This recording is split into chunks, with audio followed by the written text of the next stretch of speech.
Hello everybody, welcome back to my channel. I hope you are having a good day and I hope this video makes your day that much brighter. So today I'm going to do a video on baby hacks. I'm going to give you 12 baby hacks that worked for me. So this video is for anybody who is trying to conceive and just want a head start, anybody who is an expectant parent, anybody who already has a newborn but doesn't know these things and you want to know them because they are extremely helpful. So here we go. The first hack I'm going to tell you about. Number one, numero uno. Ditch the onesies for at least the first 3 months when it comes to sleeping. For the first 3 months, I think a onesie makes overnights extremely complicated because you have to not only feed your baby when he or she wakes up every 2 to 3 hours in the beginning, but then you also have to change a diaper. The typical onesies are designed with 3 buttons at the bottom or 2 sometimes, and you have to unbutton all those buttons, change the baby's diaper, feed the baby, and then get the baby back to sleep. And when you have to unbutton that onesie and then button it back, it makes nighttime routine extremely complicated. So I want you all to invest in a nightgown instead. So the way these nightgowns are designed is they have an open bottom. So when the baby is sleeping, all you have to do is roll this up, change the baby's diaper, roll this back down, pop the baby on your boob if you're nursing, or pop the bottle in the mouth, the baby's right back to sleep. Boom, done. Trust me, invest in, let me step back, invest in one of these, the baby nightgown, at least for the first 3 months. It helps a great deal. Hack number 2, dos.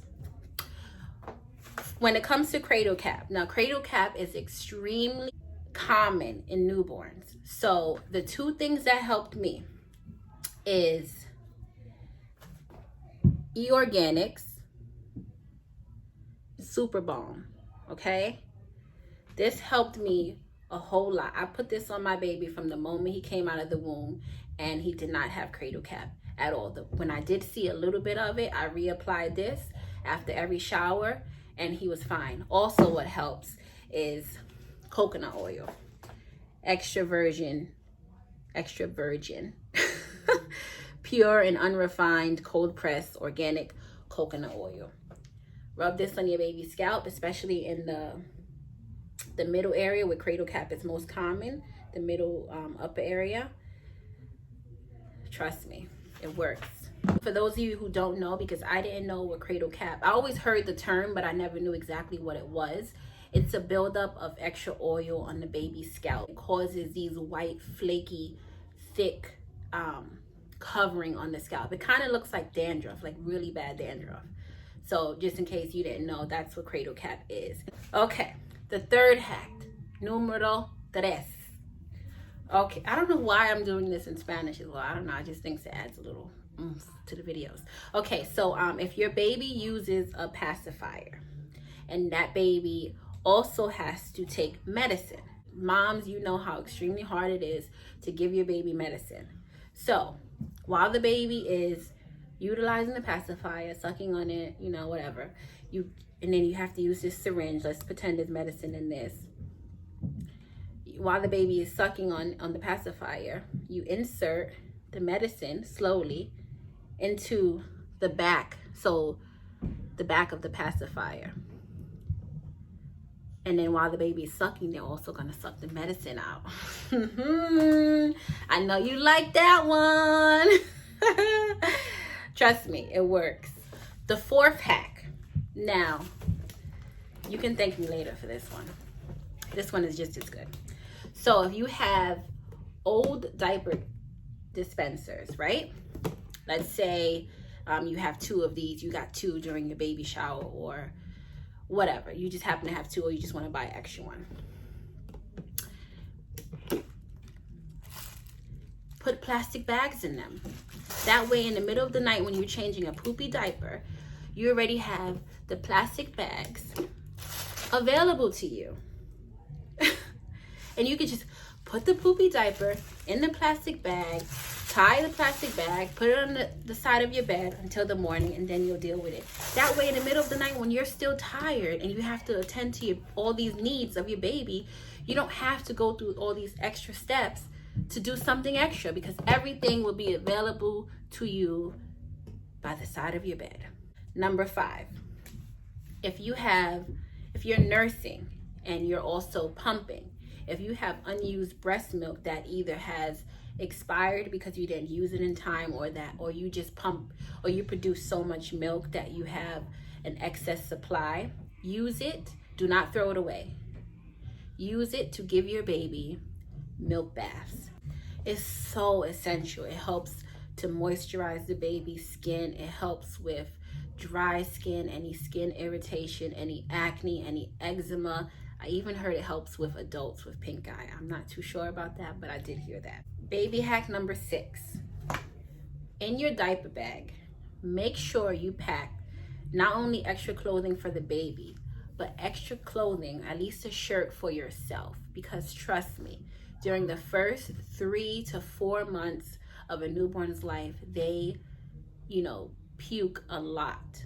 If we're out at a restaurant eating, or if I'm at family's house or somewhere and he pukes on my shirt, I don't like stains on my shirt. So I like to either scrub that stain out, or if I had the extra shirt in my diaper bag, I just switched my shirt and changed into the clean one.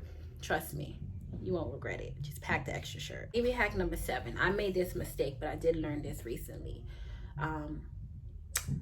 When the baby is sleeping, you don't have to be extra quiet all the time. Like me, when he was sleeping, I used to want everybody to be quiet. TV off, no noise. Dog barks, I'm yelling. Like I thought that he needed quiet to sleep, but that is not the case, because inside the womb, it's very loud. The baby's hearing your heart beating, the baby's hearing your stomach growling, the baby's hearing you talking, the baby's hearing the TV, the baby's hearing any loud noise, the baby is hearing it. It's not as loud as muffled, because the baby's protected in all the water that he or she is surrounded by, but it's still pretty loud in there. It's a loud world inside their world.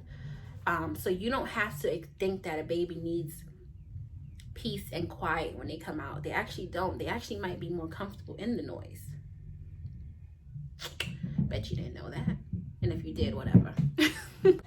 Now, these next 5 hacks are all revolving around diaper changing, diapers of some sort. So I'm going to be using a little friend of mine to help demonstrate. This little friend of mine is a little baby. Now, this little baby does not have a name because I didn't think of one yet. But you guys can name him or she, or whatever you want it to be. You guys can name this baby, because I don't have time. I had a hard time naming my own baby. I ain't got time to name this baby. So this little baby is going to be my friend, and he or she is going to help me demonstrate these next few things for you. I'm not using my son because he doesn't cooperate. So I'm going to save myself the headache. So here we go. So baby hack number 8. So on the diaper, you see the yellow line on the diaper? That line is very important, because that line tells you if the baby's diaper is clean or dirty. So if this yellow line turns blue, that means the baby's diaper is dirty and the baby had either peed or pooped. If it's poop, it will be more towards the back. So the line goes from the back to the front to the back, whichever way you want to look at it. But that line is very important. It can tell you if the baby needs a diaper change. Now, the more faint this line gets, so you'll notice, like if the baby's diaper is too full, this line will start to fade. That means like it's overdue. It really is time to change. So watch that line. It's very important. I didn't know that, actually. I changed many diapers. I babysat my niece. I babysat all my nephews. I babysat for family friends. And I never knew that until I had my own baby, and the doctor, when I delivered, told me. Hack number 9.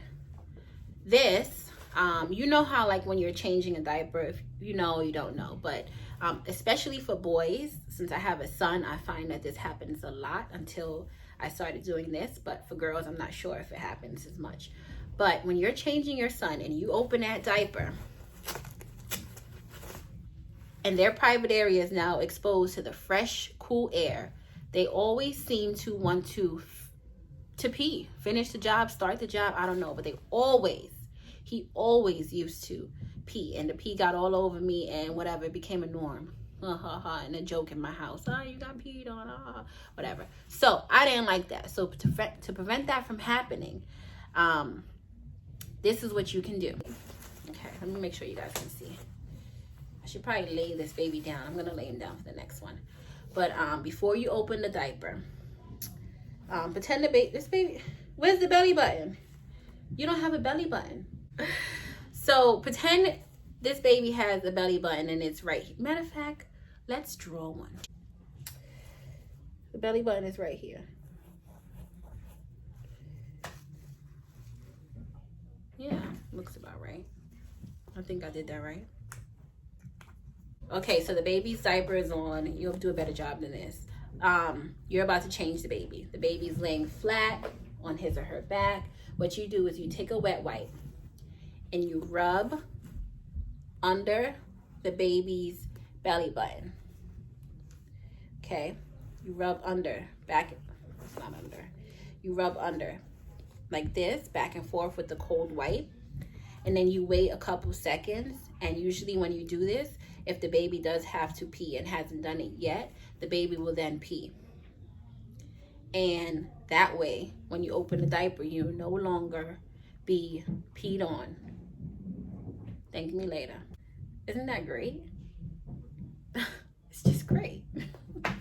So for hacks 10, 11, and 12, I'm going to move over to my couch and talk to you from there because I have to lay the baby down for you to be able to really see this clearly, okay? Follow me. For 10, this is more so if the baby is older. This really helps a lot, and because they start moving a lot. So for this one, let's pretend the baby is flailing his or her arms and moving a lot. You're really trying to change the diaper. So what you do is you unbutton the onesie, you roll it up,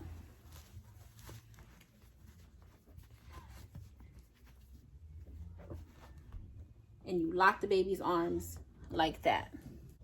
So that way you can change the diaper in peace without the baby trying to grab at the diaper and do all that extra stuff that babies like to do. For hack number 11, this one is most important when the baby first comes home and they have the extra umbilical cord. After you cut it, there's usually an extra piece that has to fall off on its own naturally. So this one is really good for that. So to prevent any irritation to that umbilical cord, when you're putting on a fresh diaper on the baby, you this part right here, you want to fold it under so that it's under the belly button and under the umbilical cord, and then you secure the baby's diaper. That way it's not on top of the umbilical cord and irritating it and causing it to bleed. That's actually a really good trick, and it's actually very helpful, and it will make your baby feel that much better. Last and final baby hack. You are going to love this. You are going to love this one because I love it. And ever since someone told me about it, I have used it every single time I have a messy diaper change, and I never look back. Okay, ready? All right, so let's pretend, you know, you're picking up your baby, you're having a good old time, woo, woo, yay, baby, baby. And then you reach your arm back here, you feel poop. And it's all the way up the baby's back. And it's all over the place. And you're like, oh my goodness. You take off the clothes and you have to pull it over the baby's head to do it. And now there's poop in the baby's hair. Now you have to not only give the baby a bath, but now you have to wash the poop out of the baby's hair. That's gross. Who wants poop in their baby's hair? So let me show you what is going to change your diaper changing life when it comes to messy, messy, messy, messy poops. Because ever since somebody told me about this one, I have used it excessively and I never looked back. So what you do now, onesies are designed, if you ever looked at the shoulder area, they're loose. You see this layer? It's loose. It's not just loose because this baby doesn't fit this shirt. It's actually even loose on a bit of, I don't want to say you're not real, but on a, you know, another baby who actually breathes, eats, and talks. So what you would do is you gotta unbutton the bottom because you're gonna have to take this off anyway. But don't take it off over the head. No. Don't do that. Take it off from the neck down. So you remove the baby's arms from the one side, then you remove the baby's arms from the other side. This baby is so well behaved. Oh my goodness. And then you remove it down from the waist. Then you can address the diaper and the poop on the back. And that way, the poop remains in this one area and not in the baby's hair. Isn't that great? It's great. Thank you for being such a good sport. If I have any future videos where I'll be needing to demonstrate anything on a baby, I'm going to be using my little friend here because he or she cooperates so well. You gotta be able to breathe. Thank you all for watching. I hope those 12 hacks will help you in the future. If it can't help you because you either already know these things or you are not planning on babysitting or having kids of your own anytime in the near future, then just share this video with somebody who you think it would help. Because if I knew these things prior to having my son, the first 2 to 3 months would have been a lot easier than what it was. So yes, don't forget to like, comment, subscribe, and I will see you all next week. Thank you for watching.